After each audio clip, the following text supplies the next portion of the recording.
এই সবুজ বাংলাদেশ আমার রক্তে মিশে আছে। এই সবুজ বাংলাদেশের জন্য 17 বছর বাংলাদেশে 7 লক্ষ নেতাকর্মী মামলায় পালিয়ে বেরিয়েছে বনে জঙ্গলে। 2000-এর বেশি নেতাকর্মী গুম হয়েছে, 20,000 আহত হয়েছে, 6 লক্ষ মামলা হয়েছে। অনেক মা তার সন্তান হারিয়েছে, অনেক বাবা তার প্রিয় সন্তানকে হারিয়েছে, অনেক বোন তার স্বামীকে হারিয়েছে। সেই বাংলাদেশ আজকে আমরা পেয়েছি মুক্ত স্বাধীন। সেখানে তোমরা থাকো, সবাই মিলে আমরা সাথে রাজনীতি করবো। পার্লামেন্টে যেতে যাওয়া কোনো সমস্যা নাই। বিএনপির মতো একটি বড় দলে থেকে তাদের কাছ থেকে শিখে তাদের সাথে করে একসাথে যাও। আমরা এখন শুনছি কিনা চারিদিকে ফিস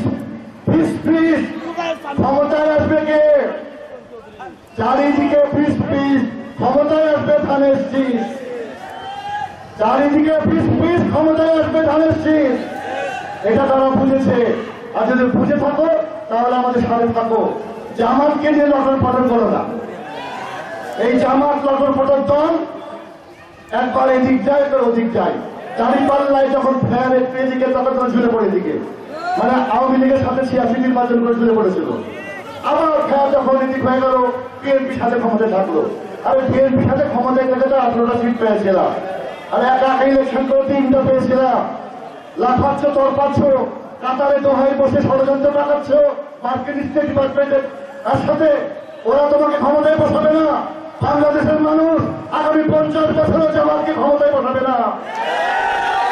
অতএব ধর্ম নিয়ে খেলো না, আমাদের মা বোনদেরকে ভুল বুঝাও না। তাবলীগ আমাদের নামে তাদেরকে মিথ্যা কথা বলো না। জান্নাতের টিকিট দেওয়া হলে কথা বলো না, এটা মুনাফিকি কাজ।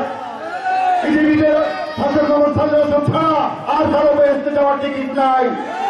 তাদের মিথ্যা কথা বলে ক্ষমতার ভাগ নেওয়ার চেষ্টা করো না।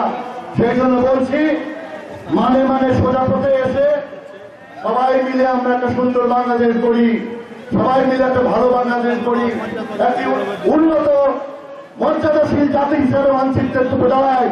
আমাদের উপর যেন ভারত থামা দিতে না পারে, আমাদের উপর যেন চীন থামা দিতে না পারে, আমাদের উপর যেন মার্কিন যুক্তরাষ্ট্র থামা দিতে না পারে।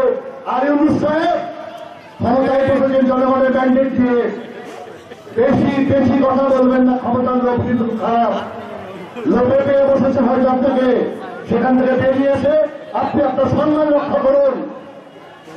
আপনি আপনার সম্মান রক্ষা করুন, বাংলাদেশকে তার গণতন্ত্র ফিরিয়ে দেন, ভোটাধিকার ফিরিয়ে দেন। সবাই আমরা উৎসব মুখর পরিবেশে ভোট দিয়ে যাকে খুশি তাকে নির্বাচন করবো, যে দলকে খুশি পার্লামেন্ট বানাবো।